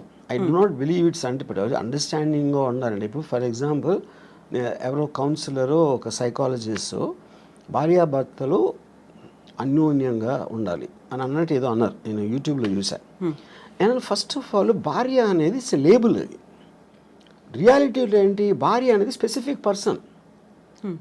నా భార్య, తన భార్య, ముగ్గురిని భార్యలు అంటే అందరూ ఒకటేనా? కాదు కదా. The people are different. వాళ్ళ బిహేవియరు, యాటిట్యూడు వాళ్ళకున్న ఇండివిజువల్ ఇష్యూస్ ఇలాంటివన్నీ కేస్ టు కేసు చూడాలి, కానీ అందరినీ కలిపి లేబుల్ వేసి భార్యాభర్తలు అన్యోన్యంగా ఉండాలంటే జనరలైజ్ చేయడం అనేది మీనింగ్ లేదు. మీ భార్యని బాగా చూసుకో అంటే మీరు చెప్పారనుకోండి, ఇప్పుడు నా భార్య మీ భార్య కాదు, అప్పుడు మీరు ఎలా ఇస్తారు ఆ సలహా? అది ఏమి తెలియకుండా ఇష్యూ అది, you know. So I feel the whole concept of when the entire society in advancement is going towards individual freedom, నా ఇష్టం వచ్చినట్టు నేను బతుకుతాను, నాకు హ్యాపీనెస్ వచ్చింది నేను చేస్తాను అనుకున్న ఎవ్వరూ కూడా they can't be in the relationship unless one person completely compromises. One person completely succumb అయిపోతే ఏదో అట్లీస్ట్ ఓకే అది. సో మనకున్నటువంటి ఒక పర్సన్ కంప్లీట్గా సకంబ్ అవ్వటానికి ఎందుకు సకంబ్ అవ్వాలి నేను వేరే వాళ్ళకి అన్నది కదా. మీ ఫ్రీడమ్ మీకు ఉంది, మీ ఇండిపెండెన్స్ మీకు ఉంది. పాత రోజుల్లో ఫైనాన్షియల్ ఇండిపెండెన్స్ అమ్మాయిలకి లేనప్పుడు ఇంకా వాళ్ళకి ఇంకా చేసేది లేక దే జస్ట్ అంటే ఒక స్లేవ్స్ లాగా ఉండేవారు. నేను ఇప్పుడు రిబెల్ అయినా కూడా నాకు వేరే గతి లేదు అనుకున్నప్పుడు they will bear with whatever is there for them. Yeah. So అలాంటి పరిస్థితుల్లో అడ్జస్ట్ అయిపోయి ఇంకా బయటకు వచ్చిన నేను బతకలేను, సమాజం నన్నే అంటుంది అనేటువంటి ఒక ఒపీనియన్ కూడా ఉంటుంది ఆ టైంలో. బట్ ఇప్పుడు మనం ఉన్నటువంటి సమాజం కావచ్చు, మన వ్యవస్థలో ఒంటరిగా ఉంటే భవిష్యత్తు ఏంటి, ఆ తర్వాత నెక్స్ట్ ఎవరు చూస్తారు? ఒక ఫ్యామిలీ అయితే పిల్లలు చూస్తారు, లేకుంటే రిలేటివ్స్ చూస్తారు, భార్య చూస్తుంది, భర్త చూస్తాడు, ఇలాంటి బోల్డ్ అని కాన్సెప్ట్స్ పెట్టుకొని అడ్జస్ట్ అవుతున్న వాళ్ళు ఉన్నారు. మన ఫ్యామిలీల కన్నా పనులు బాగా చూస్తారు, నర్సులు బాగా, ఎందుకంటే జీతం తీసుకుని వాళ్ళు పని ఏమేం కావాలని చేస్తారు. పిల్లలు బాగా చూసుకుంటారా అనేది మనకి ఎప్పుడు బడిపంతుల సినిమా బ్లాక్ అండ్ వైట్ డేస్లో వచ్చింది, అక్కడి నుంచి కూడా లేదు, అది ఎవరు నమ్మరు. ఫస్ట్ భార్య బాగా చూసుకోవడం అనేది ఆబ్లిగేషన్ క్రియేట్ అవుతుంది. నేనే అన్నీ చూసుకుంటున్నాను, మీకు ఇన్నాళ్ళకైనా నా వాల్యూ తెలిసిందా అని నష్టపెట్టి చంపేస్తారు. అప్పుడు ఆ గిల్ట్ ఫీలింగ్ చచ్చిపోతాడు. అసలు అతనికి వచ్చిన వేరే జాబ్ అయితే ఇలాంటి ఆస్పెక్ట్లో. I'm just taking it a little jocular, but నా పాయింట్ ఏంటంటే నేను ముసలోడిని అయినప్పుడు నాకు చూసుకోవటానికి ఎవరో ఒకళ్ళు ఉంటారా అనే రీజన్ తోటి భూమి మీద ఎవడో పెళ్లి చేసుకోడు. ఆ రీజన్ తోటి ఏదో ఎప్పుడో 20, 30, 40 సంవత్సరాల తర్వాత వచ్చే ప్రాబ్లమ్ని దృష్టిలో పెట్టుకొని. ఇప్పుడు ఫ్యామిలీ అంటే ఫ్యామిలీలోనే చాలాసార్లు గొడవలు అవుతాయి, బ్రదర్స్ మధ్యన ఉంటాయి. మనం చెప్పుకొని అనిల్ అంబానీ ధీరుభాయ్ అంబానీ కొట్టుకుని చచ్చిపోయాడు. అప్పుడు ఇంక ఫ్యామిలీ ఏంటి మీనింగు? ఫ్యామిలీలోనే అసలు మీకు మ్యాక్సిమం ప్రాబ్లమ్స్ ఉండేది ఫ్యామిలీ వల్ల, బయట వాళ్ళ వల్ల ఉండదు. ఫ్యామిలీ వల్ల ఎందుకు ఉంటుందంటే మీకు బాగా తెలుసు అక్కడి నుంచి బిట్రేలు వస్తే మీరు తట్టుకోలేరు, దాని నుంచి ఈ పక్కన మా మదర్ వీళ్ళందరూ సర్ది చెప్పడానికి మొత్తం అన్నీ జరుగుతాయి. అందరు ఫ్యామిలీస్ ఉంటాయి కదా. ఫ్యామిలీ డిస్ప్యూట్స్, ఫ్యామిలీ కోర్ట్స్లో ఉన్నంత రష్ ఎక్కడ ఉండదు. యా. సో ఫ్యామిలీ మీ ప్రాబ్లమ్స్ క్రియేట్ చేస్తుంది అనుకుంటాం కన్నా బుద్ధి తక్కువ పని ఉండదు. అప్పుడు ఏంటి మీకు మిగిలింది? మీ ప్రాబ్లమ్స్ మీరు చూసుకోండి. అది. అయితే ఇక్కడ మనస్తత్వాల వల్ల అభిప్రాయ భేదాలు వస్తున్నాయా, లేకుంటే దేని వల్ల వస్తున్నాయి అడ్జస్ట్మెంట్ అనేది లేకపోవడం వల్ల? ఇక్కడ పాయింట్ ఏంటంటే మనిషికి ఉన్న ఒక ఈగోలో ఎప్పుడు తనే రైట్ అనుకుంటాడు. తనే రైట్ అని బతకపోతే తనకు పర్సనాలిటీ ఉండదు. అప్పుడు భార్య చేసే దాంట్లో తప్పులు పడటం, అదే భార్యకి భర్త చేసే దాంట్లో తప్పులు, అదేంటి అలా చేశారు, అదేంటి ఇది అంటే కాన్స్టెంట్గా మీరు చేస్తున్న దానికి క్వశ్చన్ చేస్తున్నారు, ఒక ప్రెజర్ పెడుతున్నారు, లేకపోతే తిడుతున్నారు. ఇలాంటివి చేస్తున్నప్పుడు ఆటోమేటిక్గా you want to break away from that kind of any kind of force. ఈ human being wants to break away from force. ఆ ఫోర్స్ మీరు ఎమోషన్ నుంచి వచ్చిందా, ఫిజికల్గా వచ్చిందా, లేకపోతే సొసైటీ పరంగా వాళ్ళ అంటే చుట్టూ ఉన్న వాళ్ళు ఏమనుకుంటారు, లేకపోతే పేరెంట్స్ ఏమనుకుంటారు, ఇలాంటి రకరకాల ఆస్పెక్ట్స్లోంచి ఆ ప్రెజర్ ఉంటుంది. అది కొంతమంది సకంబ్ అయ్యి ఇంకా చచ్చినట్టు అలా బతికేస్తూ ఉంటారు. చాలామంది ఇష్టం లేకుండా బతుకుతారు, ఇష్టం లేకుండా సంసారం చేస్తారు. అందుకని మీకు పెళ్లి మీద అన్ని జోకులు ఎందుకు ఉంటాయి ఎప్పుడు? Because of that, you know. So ఇప్పుడు మీడియా ఒకటి యాడ్ చేసింది ఈ రాజ్ తరుణ్ విషయంలో. కానీ మొన్న జరిగిన దువ్వాడ శ్రీనివాసు వైసీపీ ఎమ్మెల్సీ ఎవరు, ఇప్పుడేంటి సడన్గా రాంగ్డ్ పార్టీ అనుకుంటే భార్యకి ఏంటి భార్య అనే టైటిల్ వచ్చింది కాబట్టి ఆవిడే రైట్ అనుకుంటారు. నా భర్త వేరే వాళ్ళతో ఉన్నారు అని చెప్పి అక్కడ పిల్లలు కూడా అక్కడ ఇన్వాల్వ్ ఆ అయ్యారు. పిల్లలు కూడా ఇన్వాల్వ్ అయ్యి మీడియాకి వస్తున్నారు. And media will love it. ఎందుకంటే పక్క ఇంట్లో వాళ్ళ గొడవలు అంటే మనకు మహాప్రీతి, రసగుల్లా కన్నా బాగుంటుంది వినటానికి అది. సో అప్పుడు ఇక్కడికి వస్తే ఈ ప్రెషర్ ఎంతో కొంత పోలీస్ మీద కూడా ఉంటుంది. ఇప్పుడు దాంట్లో కేసు ఉందా లేదా కూడా తెలియదు. కేసు ఉందా లేదా పెడతారా అసలు దానికి ఏమన్నా ఒక లాజికల్ కంక్లూజన్ వస్తుందా అని లోపల 1 month మీడియాకి టైం పాస్ అయిపోతుంది. దాని తర్వాత ఒక రోజు టక్ అని మర్చిపోతారు దాన్ని, ఇంకో కేసు వస్తుంది. I feel that is going to be the నామ్. ఇప్పుడు రాస్తారు కేసు ఇన్ఫ్లుయెన్స్ ఎంతో కొంత ఆవిడ తీసుకుని ఉంటారని నా ఫీలింగ్. ఎందుకంటే మీడియాలోకి వస్తే, ఎందుకంటే మీరు ఎవరు చెప్తారు, మా అయితే పక్కింటికి చెప్తారు, మీ పక్క వాళ్ళకి చెప్తారు, వెనకాల మీడియాకి చెప్తే మీకు మొత్తం పబ్లిక్లోకి వెళ్ళిపోతుంది కదా. పబ్లిక్ కూడా ఎంటర్టైన్మెంట్ కోసం, వాళ్ళకి ఎవరి మీద జాలి ఉండదు, ఏమీ ఉండదు. వాళ్ళు చేసుకునే పనులు, వాళ్ళ గొడవల మధ్యలో ఇది కూడా ఒకసారి కొంచెంసేపు యూట్యూబ్లో చూస్తారు, అంతకన్నా ఏం ఉండదు అక్కడ ఎఫెక్ట్. సైకలాజికల్గా వాళ్ళకు మాత్రం ఏదో రాష్ట్రం అంతా తెలిసిపోయింది, అందరూ మన గురించి మాట్లాడుకుంటున్నారు, నాకు వీళ్ళు సపోర్ట్ చేస్తున్నారు, వాళ్ళు సపోర్ట్ చేస్తున్నారని అదొక కామెడీ డ్రామా బేసిక్గా ఫైనల్గా. సో అక్కడ సింపతియా, జాలియా, లేకుంటే మీరు అన్నట్టుగా కామెడీ డ్రామా, ఇవన్నీ కాకుండా ఉండేటువంటి కొన్ని ఎమోషన్స్ అనేవి ఉంటాయి, ఒక రెస్పాన్సిబిలిటీ అనేది ఉంటుంది. మనకి తెలియటానికి ఛాన్స్ లేదంటున్నా. Everybody has emotions. ఎవరికి ఉండవు ఎమోషన్స్? ఇప్పుడు ఆవిడేమో నేను కారు గుద్దేసి నేను చచ్చిపోతానని ఆవిడ అంటారు, ఇవేమో మెట్ల మీద కూర్చుని ఏడ్ చేసి కూతుర్ని పట్టుకుని ఆయనేమో వాళ్ళకి ఎంత చేశాను అంటాడు. ఇప్పుడు వీళ్ళు ముగ్గురులో ఎవరు కరెక్ట్ అని ఎలా చెప్తారు మీరు? అప్పుడేంటి మీ సోషల్, పెళ్ళి అయింది కాబట్టి భార్య, పెళ్ళి కాలేదు కాబట్టి ఏదో వాట్ ఎవర్ దట్ ఉమెన్, మీరు ఈ లేబుల్స్ పెట్టేసి దాన్ని బట్టి జడ్జ్ చేస్తున్నారు మీరు. How is it right? ఇప్పుడు ఎమోషనల్గా ఒక పాయింట్ వాళ్ళు ఎందుకో కనెక్ట్ అయ్యారు. అప్పుడేంటి పెళ్ళి చేసుకున్నాక ఇంకొక అమ్మాయితో ఉండకూడదు అనేది మారల్ ఇష్యూవా, లీగల్ ఇష్యూవా, సోషల్ ఇష్యూ, ఏం ఇష్యూ అది? అది పర్సనల్ ఇష్యూ యాక్చువల్గా. యూనో పర్సనల్ ఇష్యూలో మరి సొసైటీ వెళ్ళి ఏలు పెడితే అంటే దానికి మీనింగ్ ఏముంది ఇంకప్పుడు? ఇప్పుడు ఆవిడ ఏడుస్తున్నారు, ఇంట్లో ఏం చేస్తున్నా మనకేం తెలుసు? ఇప్పుడు లావణ్య గారు ఉన్నారు, మీరు 5 చూస్తే 5 డిఫరెంట్ పర్సనాలిటీస్ ఉంటాయి. ఏ పర్సనాలిటీ నిజమైన లావణ్య అట్టే తెలుస్తుంది మీకు? యూనో రాజ్ తరుణ్ ఒకటికి తెలుస్తుంది, రాజ్ తరుణ్ ఏంటో ఆ అమ్మాయి ఒకటి, వాళ్ళిద్దరికి తప్పిస్తే బయట ఏమున్నా ఎవ్వరికీ తెలియడానికి ఆస్కారం లేదు. మీరు ఒక ఇంట్లో ఉమ్మడి కుటుంబంలో కూడా బెడ్రూమ్లో భర్తకి భార్యకి ఏం జరుగుతుందని మిగతా ఫ్యామిలీకి తెలియడానికి కూడా ఆస్కారం లేదు. అదంత పర్సనల్ ఇష్యూ అది. సో ఇప్పుడు సరికొత్తగా అడల్టరీ సుప్రీంకోర్టు తీర్పునిచ్చింది, ఇలాంటివన్నీ కూడా యూస్ చేసుకొని లివింగ్ ఇన్ రిలేషన్, వీటన్నిటి గురించి మాట్లాడి వాదించుకోవడం అనేది కూడా బాగా పెరిగింది కదా. వీటన్నిటిని ఎలా చూస్తారు మరి మీరు? That's what I'm saying. Legal aspect అనేది ఒక పాయింట్ ఏది కరెక్ట్. ఇప్పుడు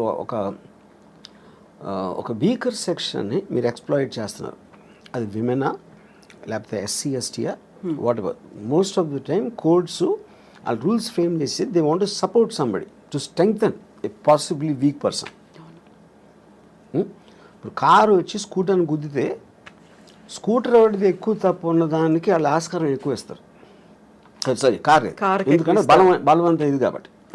డబ్బు ఉన్నోడు పేదవాడిని కొడితే ఆయనకు అప్పుడు పేదవాడు డబ్బు ఉన్నోడిని కొట్టాడంటే నమ్మటానికి కొంచెం ఈజీ కాదు. ఎందుకంటే పేదవాడు ఎందుకు కొడతాడు అనే ఫీలింగ్ వీళ్ళు వస్తుంది, బలం వాళ్ళ దగ్గర. కరెక్ట్. అప్పుడు ఏంటి, ఒక అమ్మాయి వెళ్ళి కంప్లైంట్ ఇస్తే నన్ను ఇలా మాలేజ్ చేశారు అని, అది definitely they will believe that more. వల్నరబుల్గా ఉన్నారు, vulnerable weaker section, women are the weaker sex అనేది ఒక జనరల్ ఆస్పెక్ట్ ఉంది కాబట్టి దాంట్లో కొంతమంది విమెన్ మిస్యూజ్ చేయొచ్చు. సుప్రీంకోర్టు కూడా చెప్పింది, we are aware that this will be misuse by some people, but in the absence of anything better we are putting. So అది it will be a very complicated issue. ఎందుకంటే ఇప్పుడు లేటెస్ట్గా వచ్చిన బిఎన్ఎస్ లాస్లో మొత్తం digital evidence ఇది అది అన్నీ చెప్పినప్పుడు, ఇప్పుడు ఒకడు అంటాడు ఒక అమ్మాయిని నేను పెళ్లి చేసుకోవాలి, ఆ రోజు నిజంగా ఫీల్ అయి ఉండొచ్చు. ఎమోషన్ అనేది it is never a permanent thing. మీకు అప్పుడు ఉన్న మెంటల్ స్టేట్లో ఒక ఫీలింగ్ వస్తుంది, అది వాడికి 2 days అయిపోవచ్చు అది. ఇప్పుడు మీరు అప్పుడు అలా అన్నావు కదా, అన్నందుకే నేను ఆ రోజు నేను ఫిజికల్గా ఇంటిమేట్ అయ్యాను, అది అప్పుడు ఇది మోసం చేసినందుకు వస్తుంది అని అంటే అప్పుడు దానికి ఇంక అంత ఎక్కడ ఉంటుంది? మీరు ఒక బిజినెస్ డీల్ చేశారు, మీకు ఇన్వెస్ట్ చేస్తాను అని చెప్పాడు ఒకడు నాకు. ఆ తర్వాత 3 రోజులు 4 రోజులు అయ్యాక హీ డింట్. ఆ రోజు చెప్పినందుకే నేను ఎలా అయ్యాను, ఇప్పుడు నేను మానసిక స్థాపం చేస్తే నేను వెళ్ళి చచ్చిపోతానంటే అది ఇంకా అసలు అవుతుందా ఇంకా ఎనీథింగ్? సో మీరు ఒక విధంగా చూస్తే మీరు అసలు రిలేషన్షిప్స్లోకి వెళ్ళటానికి భయపడే అంత ఇది వచ్చేసింది ఒక విధంగా చూస్తే, ఏది ఈ లాస్ ఇలాంటివి అని. At the same time it is also true that women will be exploited. ఎందుకు? By men.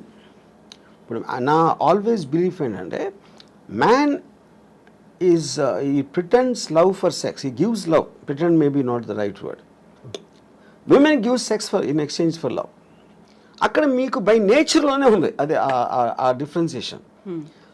ఆ న్యాచురల్ ఇన్స్టింక్ట్ని కర్బ్ చేయడానికే మీకు legal system, moral system, social systems వస్తాయి. కానీ ఇందులో ఉన్న ఫ్లా ఏంటంటే ఏది కూడా they don't know the actual things what's happening and how can they be జడ్జ్మెంట్లు.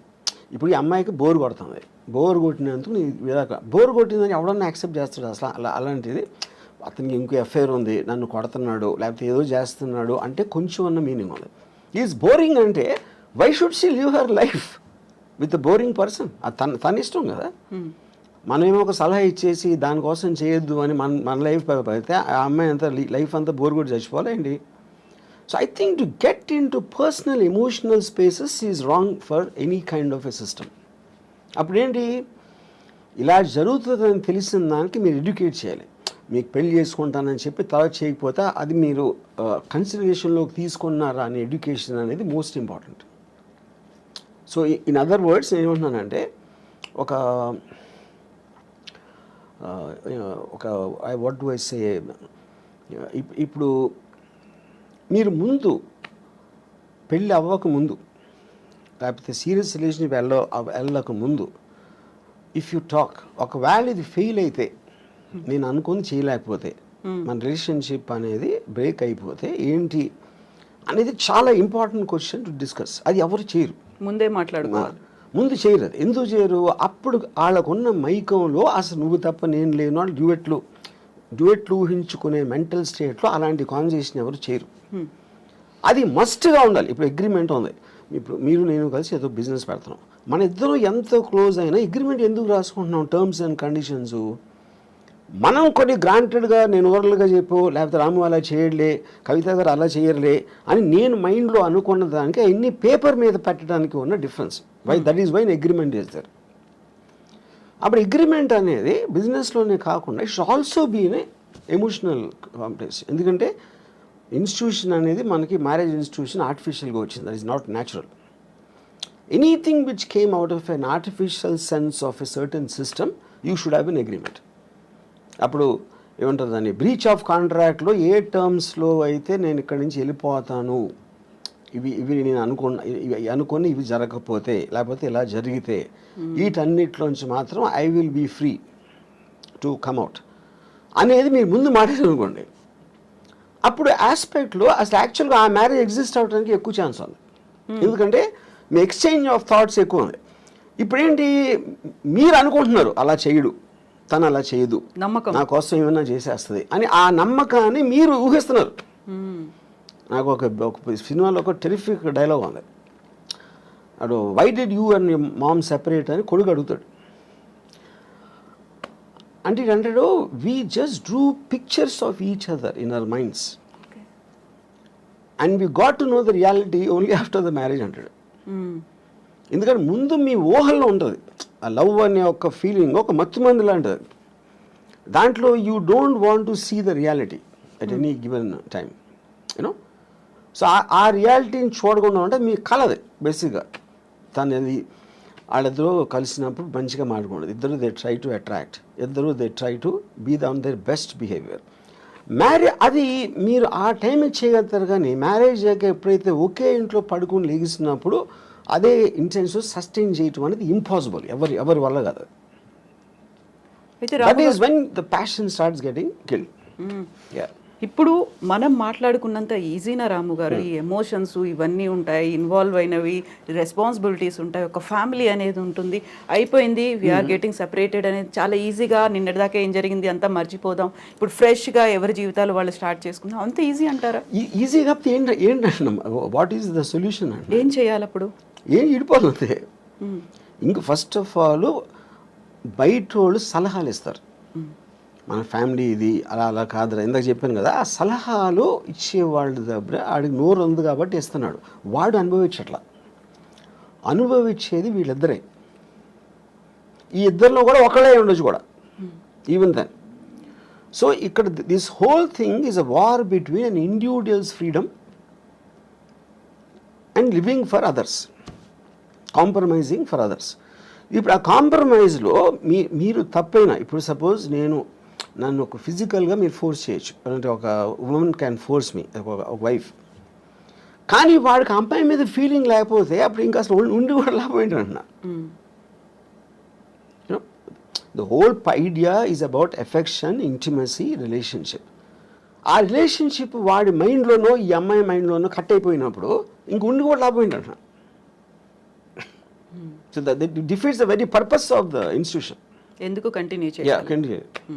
అయితే ఇప్పుడు వీటన్నిటికంటే కూడా సరికొత్త వాదన ఏంటంటే ఈ ఎమోషన్స్, ఫ్యామిలీ బాండ్, పర్సనాలిటీ, వాళ్ళ ఐడియాలజీ, వీటన్నిటికంటే పెళ్లి చేసుకునే టైంలో చూడాల్సినటువంటి ముహూర్తం ప్రాపర్గా చూడలేదు కాబట్టి విడిపోతున్నారు అనేటువంటి వాదన. కరెక్ట్ ముహూర్తం కనుక చూసి ఉంటే వీళ్ళు అలా కలకాలం కలిసి ఉంటారు, గొడవలు లేకుండా ఉంటాయి అనేది, అక్కడ ఏది దేన్ని ఓవర్లాప్ చేస్తుంది అసలు? కానీ నేను అదే చెప్పాను, దట్ ఈస్ సూపర్స్టిషన్ థింగ్. అది ఒక ఆల్మోస్ట్ నో సైంటిఫిక్ బ్యాకింగ్. అంటే చెప్పాను, దెయ్యాలు నమ్మటం, ముహూర్తాలు నమ్మటం, దేవుడిని, ఆయన కూడా సేమ్ కేటగిరీ. అది ఈచ్ పర్సన్స్ ఇండివిజువల్ ఆస్పెక్ట్ అది. సో మీరు ఎప్పుడైనా మీ సినిమాకి ఒక ముహూర్తం చూడాలి అంటే ఇప్పటి రాము కాదు, ఎర్లియర్ డేస్లో రాము? నేను I never believed in God, I never believed in anything that. నేను చేస్తాను, ఇప్పుడు చేస్తాను. ఇప్పుడు కర్ణాచారి అని ఒక సీనియర్ కార్పెంటర్ ఏదో సెట్ వేసాను, ఏదో గోవిందా గోవింద సినిమా అని గుర్తున్నావు. He wanted me to come and do some కొబ్బరికాయ కొట్టడం. అది ఎవరి కోసం? ఈయన కోసం బట్టి. Karnacharya, I very respect him very much, was my father's friend. ఆయన అడిగారు కాబట్టి ఆయన కోసం అలా చేస్తాను, but I don't feel it. ఎందుకంటే దేవుణ్ణి నమ్మటం అనేది చాలా ఈగోతో సంబంధించిన విషయం అన్న. ఎందుకంటే మిమ్మల్ని ఒక్కడిని ఇన్ని లక్షల కోట్ల జీవరాశుల్లో మీకేదో ఒక దండం పెడితే మీకేదో చేస్తారని నమ్మటం అనేది చాలా ఈగోయిస్టిక్ పని అని నా ఫీలింగ్. ఇదొకటి. రెండోది ఏంటంటే ఇప్పుడు ముహూర్తం, మూఢనమ్మకం. ముహూర్తం అనేది మీరు నలుగురు జ్యోతిష్ని అడిగితే 4 చెప్తారు. వేణుస్వామికి ఏం తెలియదని ఒకడంటాడు, ఆడికి తెలియదని ఈడంటాడు. అప్పుడు అది కూడా లేబుల్లే కదా, మీరు జ్యోతిష్కుడు అని ఒక్కడే ఉన్నాడు కదా. అప్పుడు మీరు నమ్మిన జ్యోతిషం ఉంటాడు, మీరు ఎందుకు నమ్ముతారు? మీకు ఎవరో చెప్పారు, లేకపోతే అంతకుముందు అతను చెప్పింది ఏదో కరెక్ట్ అయింది. అప్పుడు ఈ నమ్మకాలన్నీ అలాగే వస్తాయి, మీకు జరిగింది కాబట్టి. సో నా కంట్రోల్లో లేని దాన్ని, డెస్టినీ లేకపోతే దేవుడు, నేచర్లా నా కంట్రోల్లో లేని ఏవి నేను పట్టించుకోను. I will only concentrate on what I can do. ఆ మిగతా నేను కాన్సిక్వెన్స్గా తీసుకుంటాను, అది వచ్చినప్పుడు విల్ బెర్ ఇట్. ఇప్పుడు పెళ్లిళ్ళకి ఎలా అయితే ముహూర్తాలు చూస్తున్నారో, భారీ బడ్జెట్ సినిమాలు తీసే ముందు కూడా ప్రతిదీ పూజలే దాంతోనే అవుతున్నాయి కదా. అది ఎప్పుడు ఉంది, అది దేవుడిని కనిపెట్టినప్పటి నుంచి ఉన్నాయి ముహూర్తాలు. ఇప్పుడు దేవుడు కనిపెట్టగానే మీకు ఇండస్ట్రీ పడుతుంది కదా.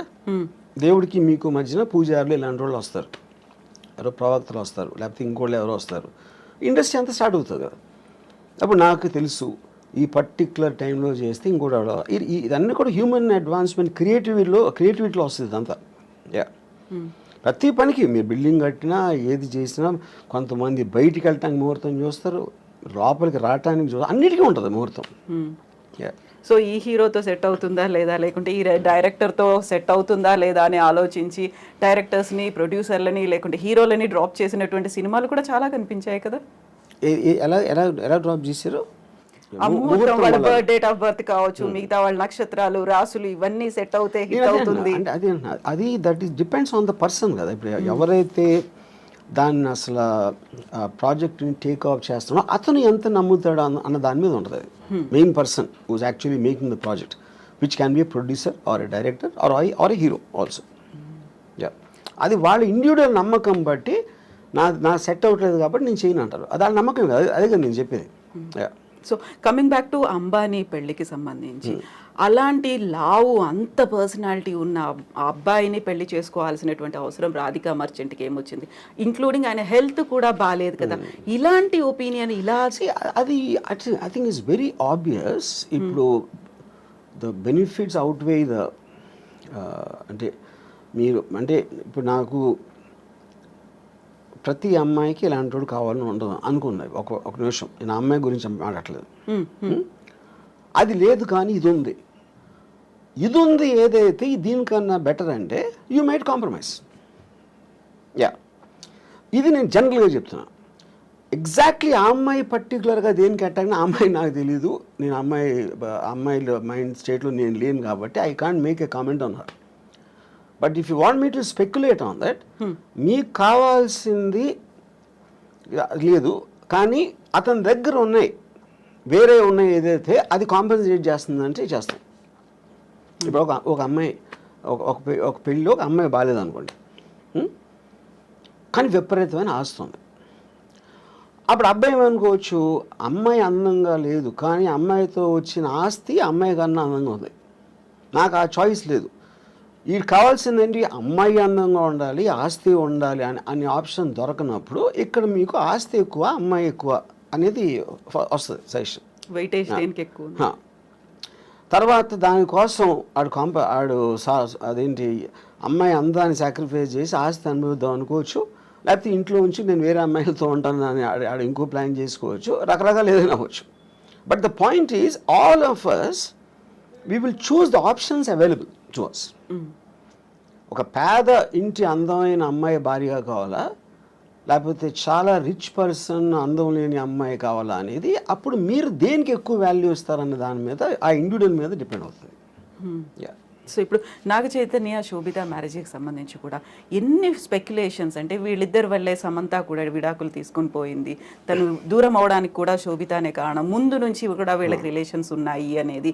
సో రెండు రకాల వాదనలు, ఒకవైపు నాగ చైతన్య గురించి మాట్లాడే వాళ్ళు సపోర్ట్ చేస్తూ, సమంత గురించి మాట్లాడే వాళ్ళు సపోర్ట్ చేస్తూ, ఇదంతా ఓన్లీ వాళ్ళ ఫ్రీడమ్. ఇప్పుడు వీళ్ళందరూ కూడా they doing it for entertainment. ఆ ఇష్యూ అనేది కేవలం ముగ్గురికి సంబంధించింది, Chaitanya, Samantha and of course Sobhita గారు. యూనో, బయట వాళ్ళు మాట్లాడితే అందరూ మాట్లాడతారు. పొద్దున్న లేస్తే మనం మాట్లాడకుండా ఏంటి చేసేది? కొంతమంది ఇండివిజువల్గా మాట్లాడచ్చు, కొంతమంది మీడియాలో మాట్లాడచ్చు, కొంతమంది ఇందాక చెప్పారు కదా వాడు స్వామి, వాడేదో ఒక ప్రిడిక్షన్ ఇవ్వచ్చు, ఇలా రకరకాలు ఉండరు. అదంతా కూడా సోషల్ ఎంటర్టైన్మెంట్. డైరెక్ట్లీ ఎఫెక్ట్ అయ్యే పీపుల్ ఆ ముగ్గురి. ఆ ముగ్గురు ఏమనుకుంటున్నారు మనకు తెలియనప్పుడు దాని మీద మీరు ఎంటర్టైన్మెంట్ కోసం చేయండి, మనకు సంబంధం లేదు. సో ఇప్పుడు నాగార్జున గారు మీకు చాలా క్లోజ్, పెళ్ళికి పిలిచారనుకోండి, వెళ్తారా? నో, నాగార్జున కూడా పిలవడు ఇప్పుడు రారు అని అర్థమైంది ముందు నుంచి. నాకు పెళ్ళిళ్ళకి వెళ్ళటం one of the biggest issues ఏంటంటే అందరు నవ్వుతా మాట ఏం చేస్తున్నారు ఈ మధ్యన. నాకు అలాంటి కైండ్ ఆఫ్ ఫార్మల్ కాన్వర్సేషన్స్ అంటే నాకు చాలా చిరాకు పడుతుంది. అందుకని అలాంటి ఈవెంట్స్కి వెళ్ళను నేను ఎప్పుడు. నేను పెళ్ళిళ్ళకి, అదే చావులు కూడా వెళ్ళను. సేమ్ పెళ్ళిళ్ళకి చావులకి రెండు ఒకటే నా దృష్టిలో. చావుల్లో కూడా అందరూ మాడిమోహం పెట్టుకుని ఎలా పోయారు ఏంటో అసలు ఇప్పుడు అనుకోలేదండి, ఈ డైలాగులు అన్నీ అనాలి. సేమ్ స్టాండర్డ్ డైలాగ్స్ ఉంటాయి. అందుకని ఈ రెండు పెళ్ళిళ్ళకి చావులకి ఎప్పుడు వెళ్ళాం. స్ట్రాంగ్ స్టేట్మెంట్ కదా. స్ట్రాంగ్ అంటే అది నా ఫీలింగ్. అది రెండు ఒకటే. చావు అంటే మీరు వేరే లోకం వెళ్ళిపోతున్నారు అనుకున్నాం, పెళ్ళి కూడా మీరు వేరే లోకంలోకి వెళ్ళిపోతున్నారు. సో పెళ్ళి చావు రెండు ఒకటే అనడం అనేది అంత ఈజీ కాదు కదా. ఈజీగా కష్టం కాదు కదా, అది నేను అనుకునే ట్రూత్. అది పెళ్ళి అనేది మీ ఫ్రీడమ్ కోల్పోయి ఒక జైలుకి వెళ్తున్నారు. ఇక్కడ కూడా మీ లైఫ్ బతికే ఫ్రీడమ్ కోల్పోయి చచ్చారు. ఆ రెండింటికి సిమిలారిటీ ఉంది అనేది నా బిలీఫ్. అది. సో ఇలా మాట్లాడడం బ్యాడ్ కావచ్చు, కాకుంటే రాము గారితో మాట్లాడవచ్చు. What if end stage Ramu garu ఎలా ఉండాలనుకుంటున్నారు? ఏం జరగాలి, ఎలా ఉంటే బాగుంటుందని?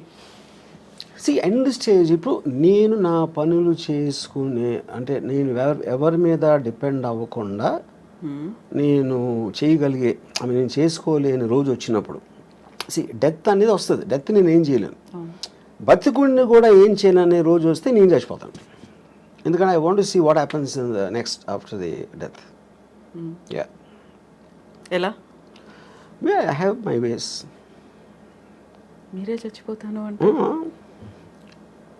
Yeah, I will see the most least painful death ఏంటనేది అది రీసెర్చ్ చేసి నాకు ఆల్రెడీ ఉన్నాయి నా దగ్గర ఐడియాస్.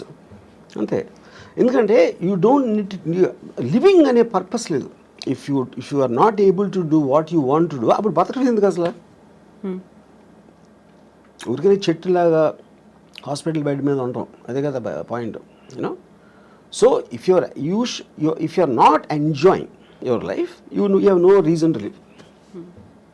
ఇది ఇంకొక ఎక్స్ట్రీమ్ కదా, చాలా ఈజీగా పోవచ్చు, లేకుంటే ఇలాంటి పెయిన్ఫుల్ అనేది లేకుండా. ఎక్స్ట్రీమ్ అనేది ఏమి ఉండదు, ఎవరి థాట్ అలా ఉంటుంది. మీకు ఎక్స్ట్రీమ్ అయింది అనేది నాకు చాలా న్యాచురల్ అనుకోవచ్చు. Extreme is by definition is one persons perspective another person, అంతే కదా. ఎక్స్ట్రీమ్ అంటే ఇప్పుడు మీ దానికి ఉన్న దానికన్నా ఇంకా ఎక్కువ డీపర్ ఇంటెన్సిటీతో నమ్ముతూ ఉంటే అది ఎక్స్ట్రీమ్ అవుతుంది. ఇప్పుడు టెర్రరిస్ట్ ఉన్నాడు, ఎక్స్ట్రీమ్ అని ఎందుకు అంటాం ఎక్స్ట్రీమిస్ట్ అని? వాడి కోపాన్ని అంత రోజు పెడుతున్నాడు, చంపేస్తున్నాడు, బాంబులు పెడుతున్నాడు. అది మీరు చేయరు. మీరైతే మా అయితే తిడతారు, మా అయితే కొడతారు, లేకపోతే మా అయితే అరుస్తారు. వాడు దానికి వెళ్తున్నాడు. ఇలాంటితో వర్కౌట్ అవ్వని వాడు నమ్ముతున్నాడు. కానీ ఎక్స్ట్రీమిస్ట్ ఎవడు? వాడు ఎక్స్ట్రీమిస్ట్ అనుకోడు కదా, వాడు నమ్ముతూనే చేస్తున్నాడు అది. యా. సో పెయిన్లెస్గా ఉండాలి, ఈజీగా స్మూత్గా ఉండాలి అంటే రీసెర్చ్ చేస్తున్నారు. Yeah yeah yeah. అందులో సూసైడ్ కూడా ఉందా? సూసైడ్ అని కావాలి కదా, లేకపోతే మీరు ఇన్ఫ్లిక్టింగ్ ఆఫ్ పెయిన్లెస్ అనేది మీరు అనుకునే పర్పస్కి ఎంత సింప్లిస్టిక్గా ఎంత స్మూత్గా జరగాలని చూస్తారు. అది బిజినెస్ అవ్వచ్చు, లేకపోతే any decision you are making, you want to make the effort lesser to get the maximum result. అప్పుడు డెత్ అనేది మీకు రిజల్ట్ కావాలి అనుకున్నప్పుడు డెత్లో ఒక పెయిన్ ఆస్పెక్ట్ అనేది ఎంతో కొంత ఉంటుంది. మేబీ ఆ ఎంతో కొంత దాన్ని రెడ్యూస్ చేయడానికి you will use your knowledge and your thinking. Yeah. So ఎప్పుడు నేను ఆ లాస్ట్ స్టెప్ తీసుకోవాలి అనేది ఏ స్టేజ్లో నేను చెప్పాను కదా, when I can do, when I have to depend on somebody else, that is the last stage for me. Yeah, it is not about the age. ఇప్పుడు సపోజ్ నాకు ఇప్పుడు మీ స్టూడియోకి ఇంటర్వ్యూకి వచ్చాను, ఇప్పుడు వెళ్తా ఒక యాక్సిడెంట్ అయిపోయి నా కాళ్ళు పోయినాయి అనుకోండి for example. So I might do it now only. లేదా నాకు 80 years 90 years వచ్చినా కూడా నేను ఇంకా చేయగలుగుతున్నాను అంటే I might not do it. So the point is not about the age, it's about your fallibility. So మనం డొనేషన్స్ వీటన్నిటి గురించి మాట్లాడుకున్నాం. ఇలాంటి సడన్ డెత్ ఏదైనా వచ్చింది అనుకున్నప్పుడు నా హార్ట్ డొనేట్ చేయండి, లేకపోతే నా ఐస్ డొనేట్ చేయండి, నా కిడ్నీస్ డొనేట్ చేయండి, ఇలాంటి జీవన్ దాన్ అనే కాన్సెప్ట్ వచ్చింది కదా. చనిపోయిన తర్వాత కూడా నలుగురిలో బతికుండొచ్చు, ఈ లోకాన్ని చూడొచ్చు అనే కాన్సెప్ట్ రాము గారికి అనిపించింది. నేను ఎందుకు చేయనంటే ఇప్పుడు see there is nothing in life which is uncertain, which is certain. మనది అయిపోయింది కదా, మన బాడీయే కదా. ఇప్పుడు సపోజ్ నెక్స్ట్ బర్త్ ఉందనుకోండి, నెక్స్ట్ బర్త్లో ఇప్పుడు పుట్టుగుడ్డోళ్ళందరూ ఎవరైతే గుడ్డిగా పుడతారో వాళ్ళందరూ లాస్ట్ బర్త్లో డొనేషన్ ఇచ్చారేమో నాకు ఒక అనుమానం. అప్పుడు దేవుడి దగ్గరికి వెళ్ళి ఇచ్చావు కదా, ఇప్పుడైతే నెక్స్ట్ బర్త్ నువ్వు నీ కళ్ళు లేని కూడా పడతావు అని చెప్పారు అనుకోండి, అరే అమ్మా అని నేను డిసప్పాయింట్ అవుతాను కదా. అందుకని అలాంటి ఛాన్స్. ఇంకోటి ఏంటి, I'm not an అల్ట్రూయిస్ట్, I don't live for others. నా కోసమే బతుకుతా, అన్నీ నేనే తీసుకెళ్ళిపోతాను. కాకుంటే ఇప్పుడు కళ్ళని దానం చేయమన్నప్పుడు వచ్చినటువంటి ఒక యాడ్ అనేది ఉంది, నెక్స్ట్ జన్మలో మీ కళ్ళతో ఈ ప్రపంచాన్ని చూడొచ్చు, అందమైన ప్రపంచాన్ని చూడొచ్చు అనేది. కళ్ళు అనేది it's a device. The only thing which perceives everything is the brain. బ్రెయిన్లో కూడా ఉన్న కాంప్లెక్స్ బ్రెయిన్ మ్యాటర్ కాదు కదా, దేర్ ఇస్ బ్రెయిన్ అనేది యాక్చువల్లీ ఒక ఎగ్జాక్ట్లీ మీ కళ్ళు రిజిస్టర్ చేస్తున్నాయి, దాన్ని బ్రెయిన్ పర్సీవ్ చేస్తుంది. Every kind of a sense you have, whether it is your hearing or whether it's your touch or your vision, all of them are functions of the brain, of the mind, which is a thought. And thought doesn't have form. So ఆ thought అనేది మనకి ఇప్పటివరకు తెలియదు అదేంటో అసలు exactly what why does a bunch of thoughts and feelings should have a human body అనేది నా one of the biggest questions నాకు అది. సో అప్పుడు అది దానికి లేనప్పుడు మనకు అంత అన్సర్ట్ అయినప్పుడు ఉన్నవన్నీ ఎందుకో మంచిదని తీసుకెళ్ళిపోవడం బెటర్ నాతోనే. అందుకని నేను డొనేట్ చేయను. దెన్ వాట్ అబౌట్ డబ్బు? ఇప్పటిదాకా సంపాదించిన డబ్బుని ఏం చేస్తారు మరి? అది మీతో రాదు. No of course whatever might not have any value నేను కూడా తీసుకెళ్ళాను కదా. అవును, తీసుకెళ్ళలేరు. నా బాడీ అంటే నేనేంటి మాయ అయితే నేను ఒక విల్లో రాసి ఇక్కడ డొనేట్ చేయండి అని అలాంటివి చెప్పొచ్చు. అదే నేను డబ్బు కూడా చేయొచ్చు. అది చేయకపోయినప్పుడు they will send me as it is. But money and this మీరు మీరు చెప్పకపోయినా సరే it will rightfully go to whatever the legal aspect of the hereditary laws ఏదైతే ఉన్నాయో దానికి వెళ్తుంది. So I'm not in control of that. నేను బతికున్నప్పుడే ముందే నేను అనుకుంటే ఇస్తాను, అది ఎలాగే ఇస్తారు కదా, చాలామంది చేస్తారు. వాళ్ళు దానాలు ఇవ్వచ్చు, ఎవరికో రాసేయచ్చు, ఏదో చేస్తారు. Anyway that happens. సో ఇప్పటిదాకా మీరు ఏ దానము చేయలేదు, చెయ్యరు కూడా అస్సలు? బ్లడ్ డొనేషన్ దగ్గర నుంచి నెవర్. నా ఇష్టం వచ్చిన వాళ్ళకి నేను I will give money. General పీపుల్కి నేను they have to have some connection to me. If they are in need మిమ్మల్ని అడిగారు అంటే, if they are in need మిమ్మల్ని అడిగారు ఆ టైం అంటే నాకు వాళ్ళ మీద ఫీలింగ్ బట్టి అడిగారు కాబట్టి ఇవ్వడం అనేది ఉండదు. అంటే ఇప్పుడు సపోజ్ ఒక అంటే ఇప్పుడు డొనేషన్ ఎప్పుడు మీరు ఒక వికలాంగులు లేకపోతే పేదలు లేకపోతే మన ఏమంటారు దాన్ని ఎయిడ్స్ అంటే ఎయిడ్స్ వచ్చినప్పుడు చెప్తున్నాను. అంటే I'm just what ever comes to my memory అలాంటి ఆస్పెక్ట్స్లో. ఎందుకంటే ఒక జాయిలు ఉండాలి, ఒక ప్రజలకు సేవ చేసే. ఇప్పుడు నేను సేవ చేసేది కేవలం అందమైన అమ్మాయిలకి. ఇప్పుడు నేను ఒక పర్టికులర్ టైంలో నేను ఒక అమ్మాయి నేను మాట్లాడుతూ ఉంటే అమ్మాయి ఢిల్లీ నుంచి వచ్చింది. తను ఆప్ పార్టీ మన కేజ్రీవాల్ అరెస్ట్ గురించి మాట్లాడతాను. నేను వేసుకున్న డ్రెస్సు చాలా అందంగా ఉన్నావు. నేను అది అనుభవిస్తున్న టైంలో నువ్వు కేజ్రీవాల్ అరెస్ట్ గురించి మాట్లాడతావు. అలా కేజ్రీవాల్కి నాకు సంబంధమే లేదు. అప్పుడు ఆ టాపిక్ మూలాన నేను ఆనందించే ఆస్వాదన తగ్గిపోతుంది, అది డిస్టర్బ్ చేస్తుంది. అప్పుడు నీకన్నా కేజ్రీవాల్ నాకు ఎందుకు ఇష్టం అవ్వాలి, నువ్వెందుకు అనుకుంటున్నావు నాకు చెప్పాను. ఇప్పుడు ఇక్కడ పాయింట్ ఏంటి, షీఈస్ కన్సర్న్ అబౌట్ కేజ్రీవాల్ లేకపోతే ఢిల్లీ పబ్లిక్ ఏమవుతారు, బీజేపీ వాళ్ళు ఏదో మోసం చేస్తున్నారు, బీజేపీ వాళ్ళు కొట్టబానుతున్నారు, ఇది అది అని చెప్తే నాకు బీజేపీ సంబంధం లేదు, కేజ్రీవాల్ లేదు, ఢిల్లీ ప్రజలు కూడా లేదు, కానీ నువ్వంటే ఉంది. అప్పుడు ఎవరి మీద నాకు ఇష్టం, మీకు వికలాంగ ఇష్టం అన్నప్పుడు నాకు అందమైన అమ్మాయి ఇష్టం. I'm just trying to give an example. So అప్పుడు నేను ఒక అమ్మాయి అందాన్ని కెమెరాలో బంధించడానికి నేను లక్షలు ఖర్చు పెడతాను. అదే లక్షలు వాళ్ళకి ఇవ్వచ్చు కదా, స్కూల్ కట్టేసేది కదా అంటే నేను చేయను. ఎందుకంటే I'm getting happiness out of that. నా కోసం ఖర్చు పెట్టుకున్నాను, అమ్మాయి కోసం కాదు. ఎవరి మూలానైతే నాకు హ్యాపీనెస్, నాకు అనేది అండర్లైన్ పాయింట్ అక్కడ. అప్పుడు పవర్ఫుల్ మెన్, బ్యూటిఫుల్ విమెన్, ఇలాంటి కొన్ని కేటగిరీస్ ఉంటాయి నాకు, వాటి మీద ఖర్చు పెడతాను. ఆ అమ్మాయి రియాక్షన్ ఏంటప్పుడు? She start laughing. ఎందుకు laughing? Because why is Kejriwal Delhi people and they are better than your beautiful body అని అడిగా. అది నాకు చెప్పాను. నేను చెప్తున్నాను క్లియర్గా, నాకు నువ్వే ఇష్టం, వాళ్ళు కాదని. నీ బాడీ కన్నా వాళ్ళు ఎందుకు నాకు ఇష్టం ఉండాలి అని నువ్వు చెప్పాను. Maybe in the way I talked and all that she suddenly started laughing. ఎందుకంటే ఆన్సర్ చెప్పలేక. సో కేజ్రీవాల్ గురించి వాటి గురించి అసలు మిమ్మల్ని అడగొద్దు, పాలిటిక్స్ గురించి, దేని గురించి, unless I'm interested.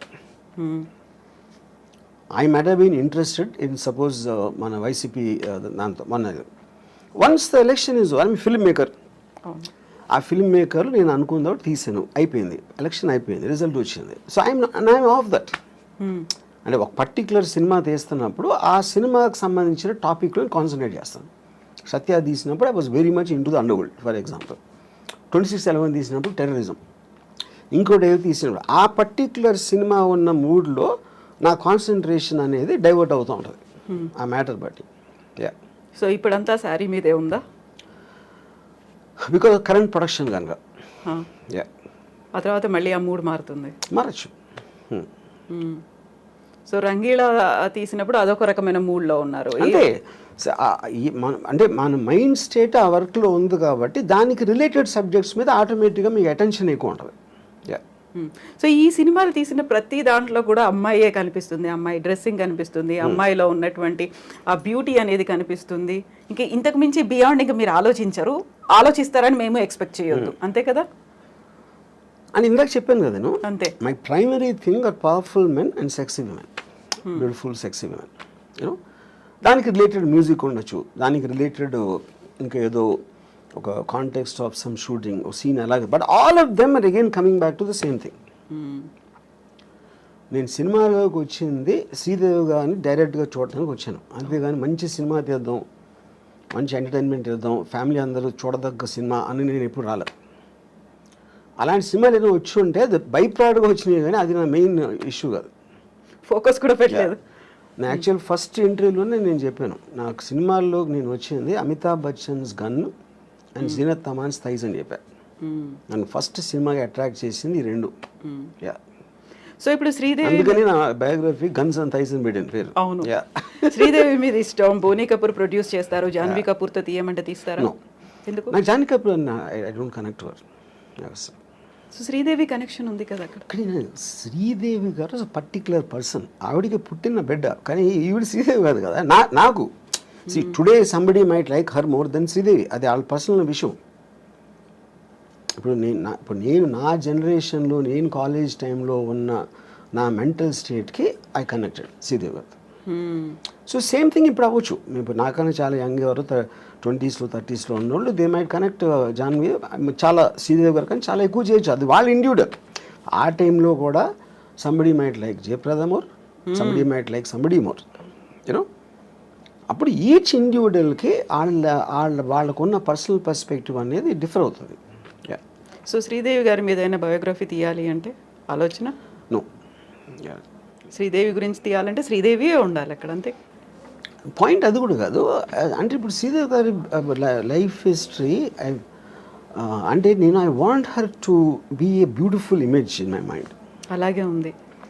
Beautiful image అనేది నేను ఇష్టపడతాను, కానీ ఆవిడ వెనకాల కష్టాలు, అదేమైంది ఇదేమైంది ఏదో సూసైడ్ అంటే I don't want do that. I don't want get in to that space only. ఎందుకంటే ఒక పుట్టడానికి ప్రతి ఒక్కడికి ఒక అంటే నేను అంటే ఇప్పుడు నా ఏజ్లో వెనక చూసుకుని ఏమేం చేశాను లైఫ్లో, ఏమనుభవించాను అని ఒకసారి చూస్తే శ్రీదేవి గారు one of the big reason. అలాగే జయసుధ గారు is very big reason. Bruce Lee was a big reason. Ayn Rand is a big reason. వీళ్ళందరి ఎగ్జిస్టెన్స్ వల్లనే నా లైఫ్కి ఫుల్ఫిల్మెంట్ వచ్చింది. వీళ్ళని తీసేస్తే నా లైఫ్ బ్లాంక్. అసలు నేను వెనక్కి తిరిగి చూసుకుంటే కొంతమంది వ్యక్తుల్ని తీసేస్తే my life is a full blank. But so the people influence me. వాళ్ళు నాకు ఆనందం ఇచ్చారా, ఎక్సైట్మెంట్ ఇచ్చారా, మోటివేషన్ ఇచ్చారా, లేకపోతే ఒక పాత్వే చూపించారా, ఇవన్నీ కూడా వీళ్ళందరూ చేశారు. దాంట్లో she is a very important person. Yeah.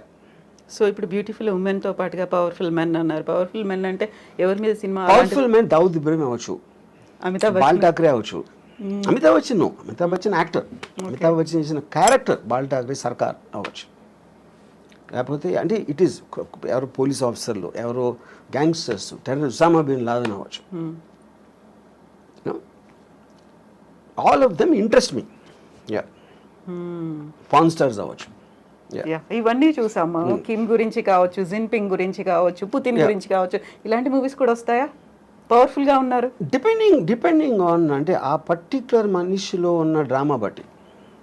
ఇప్పుడు జీపింగ్ సూరి నాకు పెద్ద తెలియదు, ఆయన అంటే చైనా గురించి అంత నేను ఎప్పుడు కాన్సన్ట్రేట్ చేయలేదు. Putin I know, but I feel Saddam Hussein is a great character. అంటే సినిమా స్టోరీకి సంబంధించిన అని చెప్పేది, యూనో. అలాగా డిపెండ్స్. ఇప్పుడు ఐఎమ్ ఆల్సో ప్లానింగ్ ఒక film 9/11 world trade centre attack ring leader Mohamed Atta అని, అతని మీద ఒక పిక్చర్ ప్లాన్ చేస్తున్నాను. సో పవర్ఫుల్ మెన్ అంటే ఇలాంటి వాళ్ళే కనిపిస్తున్నారు. అంటే హూ మేడ్ ఇంపాక్ట్, అంటే వాళ్ళు ఒక వరల్డ్లో ఒక మార్పు తీసుకొచ్చారు. Whatever it may be negative or positive negative positive అనేది ఉండదు ఎప్పుడు. దట్స్ వెరీ బిగ్ మిత్ అది. వాళ్ళు they go against the NAM.